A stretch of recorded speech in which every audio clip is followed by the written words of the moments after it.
మీ అందరికీ ముందుగా ఫోన్లు ఎవరైతే రిసీవ్ చేసుకుంటున్నారో వాళ్ళందరికీ కూడా కంగ్రాచులేషన్స్, మీ ఫోన్లు మీకు దొరికినందుకు. ఇప్పుడే చెప్పినట్టు ఫోన్ వాల్యూ 10,000 కానివ్వండి, 1,00,000 కానివ్వండి, 10,000 కొనుక్కునే అతని స్తోమత ప్రకారం అతను కొనుక్కుంటాడు, అదే ఆనందం అతనికి ఉంటుంది. 1,00,000 రూపాయలు పెట్టి కొనుక్కున్న అతనికి అదే ఆనందం ఉంటుంది. ఈరోజు మీ ఫోన్లు తీసుకొని హాఫ్ డే, మీరు ఒక సగం దినం మీరు టైం స్పెండ్ చేసి ఇక్కడికి వచ్చారు. అట్లే చాలామంది మంచి మంచి మీ అనుభవాల్ని, తీసుకోవాల్సిన జాగ్రత్తలు కూడా అందరు చెప్పారు. అదే రకంగా మా పోలీస్ ఆఫీసర్ కూడా చెప్పారు.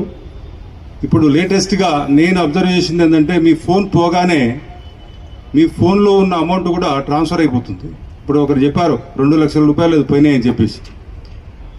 మీ ఫోన్ వాల్యూ 10,000 అయినా మీకు పోయే 1,00,000 రూపాయలు పోవచ్చు, మీ అకౌంట్లో ఉన్న దాన్ని బట్టి 50,000 పోవచ్చు. ఈ విషయంలో కూడా మీరు కొంత జాగ్రత్త తీసుకోవాలి. అట్లే ఈరోజు ఇన్ని ఫోన్లు 1,061 ఫోన్లు రికవరీ చేయడం అంత ఈజీ కాదు. మీరు అనుకున్నంతగా మీరు ఒక కంప్లైంట్ ఇస్తారు, ఆ పోర్టల్ ఎంట్రీ పెడతారు, అంతవరకు మీ పని. కానీ ఈ ఫోన్ ఎక్కడో వైజాగ్లో ఉండొచ్చు, ఎక్కడో బెంగళూరులో ఉండొచ్చు. మీ కొన్న ఫోను వాడుతూ ఉంటే అతనికి ఫోన్ చేయాలి, ఆయనకు మంచిగా చెప్పాలి, ఈ ఫోన్ మీ దొంగ ఫోను, మీ మీద కేసు అవుతుంది, మీరు తెచ్చియాలి. ఒకరు కోఆపరేట్ చేయకపోతే 10 సార్లు ఫోన్ చేయాల్సి వస్తుంది.